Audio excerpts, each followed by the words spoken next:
ಪ್ರತಿ ತಿಂಗಳು ನೀವು ಹೂಡಿಕೆ ಮಾಡಿದ ಹಣದ ಮೇಲೆ ಬಡ್ಡಿ ಆದಾಯ ಬೇಕಾ? ರಿಸ್ಕ್ ಇರೋ ಸ್ಟಾಕ್ ಮಾರ್ಕೆಟ್, ಮ್ಯೂಚುವಲ್ ಫಂಡ್ಗಳಂತ ಹೂಡಿಕೆಗಳು ಬೇಡ. ಬಂಡವಾಳನು ಸೇಫ್ ಆಗಿರಬೇಕು, ಪ್ರತಿ ತಿಂಗಳು ದುಡ್ಡು ಬರ್ತಾ ಇರಬೇಕು ಅನ್ನೋರಿಗೆ ಕೇಂದ್ರ ಸರ್ಕಾರದ ಬೆಂಬಲ ಇರೋ ಈ ಪೋಸ್ಟ್ ಆಫೀಸ್ನ ಸ್ಕೀಮು ಉತ್ತಮ ಆಯ್ಕೆ.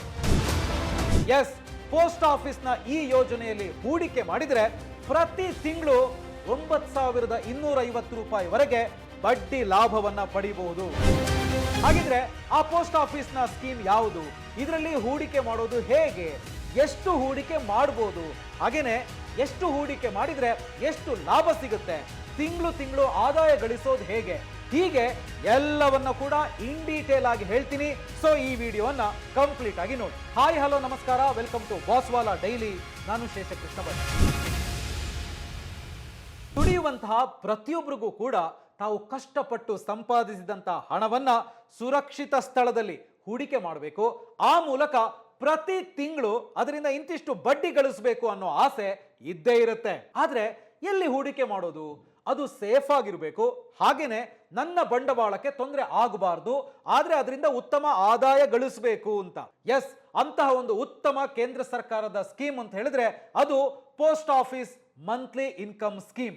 ಬಂಡವಾಳ ಸುರಕ್ಷಿತವಾಗಿರಬೇಕು, ಹಾಗೆ ಜೊತೆಗೆ ಪ್ರತಿ ತಿಂಗಳು ಆದಾಯ ಬರ್ತಾ ಇರಬೇಕು ಅನ್ನೋರಿಗೆ, ಅಥವಾ ಆ ತರಹದ ಆದಾಯದ ಆಯ್ಕೆಗಳನ್ನು ಹುಡುಕ್ತಾ ಇರುವಂತವರಿಗೆ ಪೋಸ್ಟ್ ಆಫೀಸ್ನ ಈ ಮಾಸಿಕ ಆದಾಯ ಯೋಜನೆ POMIS ಅತ್ಯಂತ ಸೂಕ್ತವಾಗಿದೆ ಅಂತೇಳಿ ಹೇಳ್ಬೋದು. ಹಾಗಿದ್ರೆ ಪೋಸ್ಟ್ ಆಫೀಸ್ ಮಾಸಿಕ ಆದಾಯ ಯೋಜನೆ, post office monthly income scheme ಅಂತ ಹೇಳಿದ್ರೆ ಏನು? ನೋಡಿ, ಈ ಯೋಜನೆಯನ್ನ 1985ರಲ್ಲಿ ಆರಂಭಿಸಲಾಯಿತು. ಸೊ ಇದು ಕೇಂದ್ರ ಸರ್ಕಾರದ ಬೆಂಬಲವಿರುವಂತ ಸಣ್ಣ ಉಳಿತಾಯ ಯೋಜನೆಯಾಗಿದ್ದು ಭಾರತದ ಎಲ್ಲಾ ಪೋಸ್ಟ್ ಆಫೀಸ್ಗಳಲ್ಲೂ ಕೂಡ ಲಭ್ಯ ಇದೆ.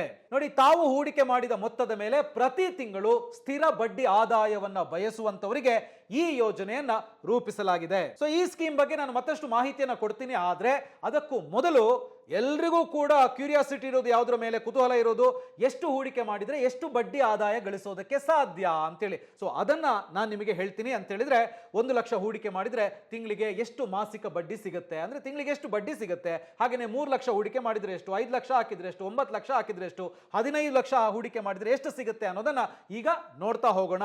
ನೋಡಿ, ಆದ್ರೆ ಗಮನದಲ್ಲಿರಲಿ, ಪ್ರಸ್ತುತ 7.4% ಬಡ್ಡಿ ದರ ಇದೆ. ಇದು 3 ತಿಂಗಳಿಗೊಮ್ಮೆ ಪರಿಷ್ಕರಣೆ ಕೂಡ ಆಗ್ತಾ ಹೋಗುತ್ತೆ. ಸೊ ಈಗ ನಾವು ಎಷ್ಟು ಹೂಡಿಕೆ ಮಾಡಿದ್ರೆ ಎಷ್ಟು ಗಳಿಸೋದಕ್ಕೆ ಸಾಧ್ಯ ಅಂತ ಹೇಳುವಂತದನ್ನ ನೋಡ್ತಾ ಹೋಗೋಣ. ಸೊ ಈಗ ನೀವು ಸ್ಕ್ರೀನ್ ಮೇಲೆ ಒಂದು ಟೇಬಲ್ ಅನ್ನ ಗಮನಿಸ್ತಾ ಇರಬಹುದು. ನೋಡಿ, ಹೂಡಿಕೆ ಮೊತ್ತದ ಆಧಾರದ ಮೇಲೆ ಮಾಸಿಕ ಬಡ್ಡಿ 7.4% ಬಡ್ಡಿ ದರದಲ್ಲಿ ಎಷ್ಟೆಷ್ಟು ಸಿಗುತ್ತೆ ಅಂತ ಹೇಳುವಂತದನ್ನ ಈಗ ನೋಡೋಣ.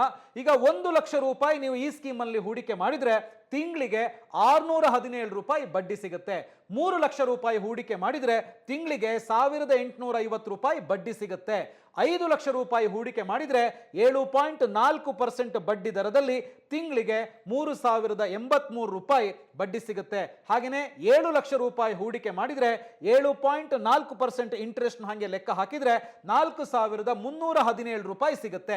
9 ಲಕ್ಷ ರೂಪಾಯಿ ಹೂಡಿಕೆ ಮಾಡಿದ್ರೆ ತಿಂಗಳಿಗೆ 5550 ರೂಪಾಯಿ ಸಿಗುತ್ತೆ. ಹಾಗೆ 11 ಲಕ್ಷ ರೂಪಾಯಿ ಹೂಡಿಕೆ ಮಾಡಿದ್ರೆ ತಿಂಗಳಿಗೆ 6783 ರೂಪಾಯಿ ಸಿಗುತ್ತೆ, 7.4% ನಲ್ಲಿ ಬಡ್ಡಿಯಲ್ಲಿ. ಸೊ ಇನ್ನು 15 ಲಕ್ಷ ರೂಪಾಯಿ ಹೂಡಿಕೆ ಮಾಡಿದ್ರೆ ತಿಂಗಳಿಗೆ 9250 ರೂಪಾಯಿ ಸಿಗುತ್ತೆ. 9 ಲಕ್ಷ ಹೂಡಿಕೆ ಮಾಡಿದ್ರೆ ತಿಂಗಳಿಗೆ 5500 ರೂಪಾಯಿ ಸಿಗುತ್ತೆ. 11 ಲಕ್ಷ ಹೂಡಿಕೆ ಮಾಡಿದ್ರೆ ತಿಂಗಳಿಗೆ 6783 ರೂಪಾಯಿ ಸಿಗುತ್ತೆ. ನೀವು 15 ಲಕ್ಷ ರೂಪಾಯಿ ಹೂಡಿಕೆ ಮಾಡಿದ್ರೆ 7.4% ಅಂತ ಲೆಕ್ಕ ಹಾಕಿದಾಗ 9250 ರೂಪಾಯಿ ಪ್ರತಿ ತಿಂಗಳು ಸಿಗುತ್ತೆ. ಗಮನಿಸಿ, ಈ ಲೆಕ್ಕಾಚಾರ ಜನವರಿಯಿಂದ ಮಾರ್ಚ್ 2026ರ ಅವಧಿಗೆ ಅನ್ವಯಿಸುವಂತ ದರಗಳನ್ನ ಆಧರಿಸಿದೆ. ಅಂದ್ರೆ ಪ್ರತಿ 3 ತಿಂಗಳಿಗೊಮ್ಮೆ ಬಡ್ಡಿ ದರ ಚೇಂಜ್ ಆಗುತ್ತೆ. ಆದ್ರೆ ಭಾರತದ ಒಂದು ಕಹಿ ವಾಸ್ತವ ಸತ್ಯ ಏನು ಅಂತ ಹೇಳಿದ್ರೆ, ಹೆಚ್ಚಿನ ಮಾಸಿಕ ಆದಾಯ ಯೋಜನೆಗಳು ವಿಫಲ ಆಗೋದು ಎಲ್ಲಿ ಗೊತ್ತಾ, ಫೇಲ್ ಆಗೋದು ಎಲ್ಲಿ ಗೊತ್ತಾ? ನಿಮಗೂ ಕೂಡ ಗೊತ್ತಿರಬಹುದು. ಹೂಡಿಕೆಯಿಂದಲ್ಲ, ಬದಲಾಗಿ ವೈದ್ಯಕೀಯ ತುರ್ತು ಪರಿಸ್ಥಿತಿಗಳಿಂದ, ಮೆಡಿಕಲ್ ಎಮರ್ಜೆನ್ಸಿಯಿಂದಾಗಿ. ಎಸ್, ಇವತ್ತು ನಿಮಗೂ ಕೂಡ ಗೊತ್ತಿದೆ, ಒಂದು ಬಾರಿ ಹಾಸ್ಪಿಟಲ್ಗೆ ಏನಾದರೂ ದಾಖಲಾದ್ರೆ ಕನಿಷ್ಠ 3 ರಿಂದ 10 ಲಕ್ಷ ರೂಪಾಯಿ ಖರ್ಚಾಗಬಹುದು. ಅಂತಹ ಸಮಯದಲ್ಲಿ ಮಾಸಿಕ ಆದಾಯಕ್ಕೋಸ್ಕರ ನೀವು ಕೂಡಿಟ್ಟಂತಹ, ನೀವು ಸೇವ್ ಮಾಡಿದಂತಹ ಹಣವನ್ನೆಲ್ಲ ಆಸ್ಪತ್ರೆ ಬಿಲ್ ಕಟ್ಟೋದಿಕ್ಕೆ ಖಾಲಿ ಆಗ್ಬಿಡುತ್ತೆ. ಆದ್ದರಿಂದ ಆದಾಯದ ಯೋಜನೆಯ ಜೊತೆಗೆ ನೀವೇನ್ ಮಾಡಬೇಕು ಅಂತ ಹೇಳಿದ್ರೆ ಹೆಲ್ತ್ ಇನ್ಶೂರೆನ್ಸ್ ಅನ್ನ ಮಾಡಿಸ್ಕೊಳ್ಳೋದು ತುಂಬಾನೇ ಮುಖ್ಯ. ನೋಡಿ, ಇಲ್ಲಿ ಸರಿಯಾದ ಹೆಲ್ತ್ ಇನ್ಶೂರೆನ್ಸ್ ಪಾತ್ರ ದೊಡ್ಡದಾಗಿರುತ್ತೆ. ಆದ್ರೆ ತುಂಬಾ ಜನರಿಗೆ ಹೆಲ್ತ್ ಇನ್ಶೂರೆನ್ಸ್ ಅಂತ ಹೇಳಿ ಬಂದಾಗ ಸಾಕಷ್ಟು ಗೊಂದಲಗಳಿರ್ತವೆ. ಯಾವ ತರದ ಗೊಂದಲಗಳು ಅಂತ ಹೇಳಿದ್ರೆ, ನೋಡಿ ನಿಮಗೂ ಕೂಡ ಇದರ ಅನುಭವ ಆಗಿರ್ಬೋದು. ಹೆಲ್ತ್ ಇನ್ಶೂರೆನ್ಸ್ ಅಂತ ಹೇಳಿದಾಗ ಯಾವ ಪಾಲಿಸಿ ತಗೋಬೇಕು, 5 ಲಕ್ಷ ಕವರೇಜ್ ಅಂತ ಹೇಳ್ತಾ ಇದ್ದಾರೆ, ಅದು ಸಾಕಾ ಅಥವಾ ಇನ್ನೂ ಜಾಸ್ತಿ ಬೇಕಾಗತ್ತಾ ನನಗೆ, ಜೊತೆಗೆ ಯಾವ ಆಸ್ಪತ್ರೆಗಳು ಇದರಲ್ಲಿ ಲಭ್ಯ ಇರ್ತವೆ, ಹಾಗೆ ಕ್ಲೈಮ್ ಪ್ರಕ್ರಿಯೆ ಇದರಲ್ಲಿ ಈಸಿ ಆಗಿದೆಯಾ ಅಥವಾ ನಾಳೆ ದಿನ ಸತಾಯಿಸ್ತಾರಾ. ಸೊ ಇದೇ ಕಾರಣಕ್ಕೆ ಎಷ್ಟೋ ಕುಟುಂಬಗಳು ಇನ್ಶೂರೆನ್ಸ್ ಪಡೆಯೋದಕ್ಕೆ ತಡ ಮಾಡ್ತವೆ ಅಥವಾ ತಪ್ಪು ಪಾಲಿಸಿಯನ್ನ ಆರಿಸ್ಕೊಳ್ತವೆ. ಸೊ ಹಾಗಿದ್ರೆ ಇದಕ್ಕೆ ಪರಿಹಾರ ಏನು ಅಂತ ನೀವು ಕೇಳೋದಿದ್ರೆ, ಹೇಗೆ ಉತ್ತಮ ಹೆಲ್ತ್ ಇನ್ಶೂರೆನ್ಸ್ ಅನ್ನು ತೆಗೆದುಕೊಳ್ಳೋದು ಅಂತ ಕೇಳಿದ್ರೆ, ಇದಕ್ಕೆ ಯಾರು ಸಹಾಯ ಮಾಡ್ತಾರೆ ಅಂತ ಹೇಳುವಂತ ಪ್ರಶ್ನೆ ನಿಮ್ಮದಾಗಿದ್ರೆ, ಎಸ್, ಆ ಸಮಸ್ಯೆಯನ್ನ ಪರಿಹರಿಸೋದಕ್ಕೆ ಡಿಟ್ಟೋ ಇನ್ಶೂರೆನ್ಸ್ ಪ್ಲಾಟ್ಫಾರ್ಮ್ ಸಹಾಯ ಮಾಡುತ್ತೆ. ಇಲ್ಲಿ ನೀವು ಸಲಹೆಗಾರರೊಂದಿಗೆ ಉಚಿತವಾಗಿ ಮಾತಾಡಬಹುದು. ನಿಮ್ಮ ಏನೇ ಪ್ರಶ್ನೆಗಳಿದ್ರು ಕೇಳಿ ಅದನ್ನ ಪರಿಹರಿಸಿಕೊಳ್ಬಹುದು. ಜೊತೆಗೆ ಯಾವುದೇ ಸ್ಪ್ಯಾಮ್ ಕಾಲ್ಗಳು ಅಥವಾ ಒತ್ತಾಯದ ಮಾರಾಟ ಇರೋದಿಲ್ಲ. ತಗೊಳ್ಳಿ ಅಂತೇಳಿ ನಿಮಗೆ ಪದೇ ಪದೇ ಕಾಲ್ ಬರೋದಿಲ್ಲ.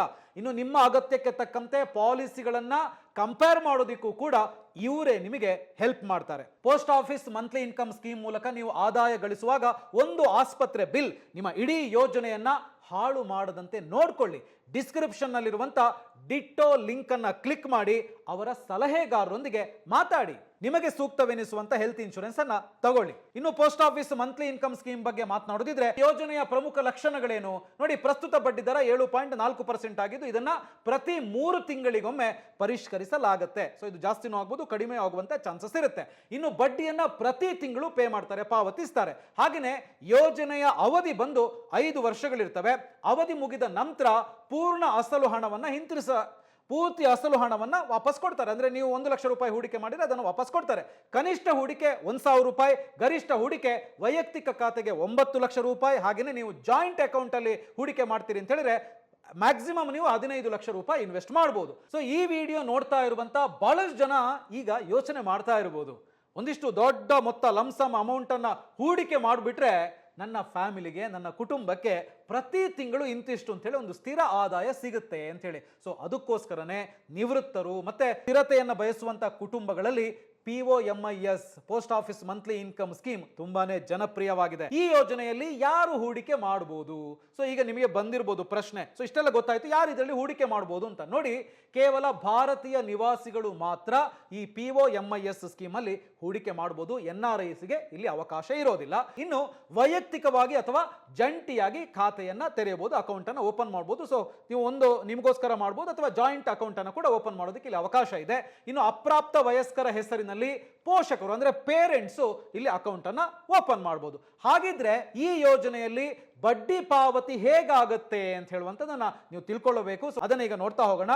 ಬಡ್ಡಿ ಪ್ರತಿ ತಿಂಗಳು ನಿಮ್ಮ ಪೋಸ್ಟ್ ಆಫೀಸ್ ಉಳಿತಾಯ ಖಾತೆಗೆ ನೇರವಾಗಿ ಜಮೆಯಾಗುತ್ತೆ. ನೀವು ಎಷ್ಟು ಇನ್ವೆಸ್ಟ್ ಮಾಡ್ತೀರೋ ಅದಕ್ಕೆ ಸಂಬಂಧಪಟ್ಟಂತೆ ಬಡ್ಡಿ ನಿಮ್ಮ ಅಕೌಂಟ್ಗೆ ಬರುತ್ತೆ.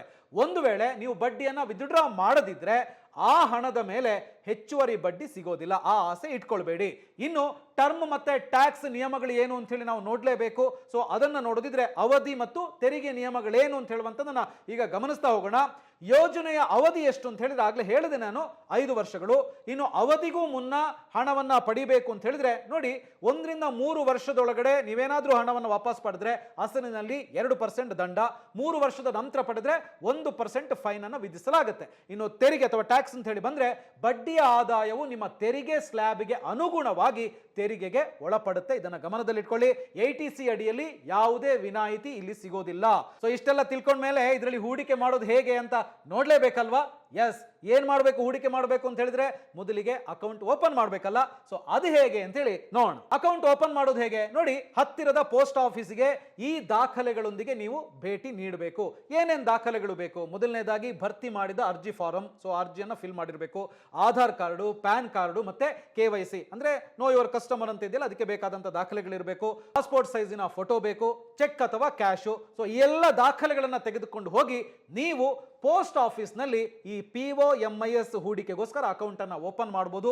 Post office monthly income scheme ಅಥವಾ ಪೋಸ್ಟ್ ಆಫೀಸ್ ಮಾಸಿಕ ಆದಾಯ ಯೋಜನೆಯಲ್ಲಿ ನೀವು ಹೂಡಿಕೆಯನ್ನ ಆರಂಭಿಸಬಹುದು. ಕೊನೆಯದಾಗಿ ನೋಡಿ, ಅಸಲು ಹಣದ ಸುರಕ್ಷತೆಯೊಂದಿಗೆ ಸ್ಥಿರ ಆದಾಯವನ್ನ ಬಯಸುವವರಿಗೆ post office monthly income scheme ಅತ್ಯುತ್ತಮ ಆಯ್ಕೆ. ಆದ್ರೆ ನೆನಪಿಡಿ, ನಿಜವಾದ ಆರ್ಥಿಕ ಯೋಜನೆ ಅಂತ ಹೇಳಿದ್ರೆ ಕೇವಲ ಆದಾಯವನ್ನ ಗಳಿಸೋದಲ್ಲ, ಆ ಆದಾಯವನ್ನ ಸಂಕಷ್ಟಗಳಿಂದ ರಕ್ಷಿಸಿಕೊಳ್ಳೋದಿದೆಯಲ್ಲ, ಸೊ ಅದು ಕೂಡ ಆಗಿದೆ. ಸೊ ಈ ವಿಡಿಯೋ ನಿಮಗೆ ಇಷ್ಟ ಆಗಿದೆ ಅಂತ ಹೇಳಿದ್ರೆ ಲೈಕ್ ಮಾಡಿ, ಹಾಗೇನೆ ಸುರಕ್ಷಿತವಾಗಿ ಹೂಡಿಕೆ ಮಾಡಿ. ಪ್ರತಿ ತಿಂಗಳು ಬಡ್ಡಿ ಆದಾಯವನ್ನ ಗಳಿಸಬೇಕು ಅಂತ ಹೇಳುವಂತವರಿಗೆ ಇದನ್ನ ಶೇರ್ ಮಾಡೋದನ್ನ ಮರಿಬೇಡಿ. ಹಾಗೆ ಬಾಸ್ವಾಲಾ ಡೈಲಿ ಚಾನಲ್ ಅನ್ನ ಸಬ್ಸ್ಕ್ರೈಬ್ ಮಾಡಿ.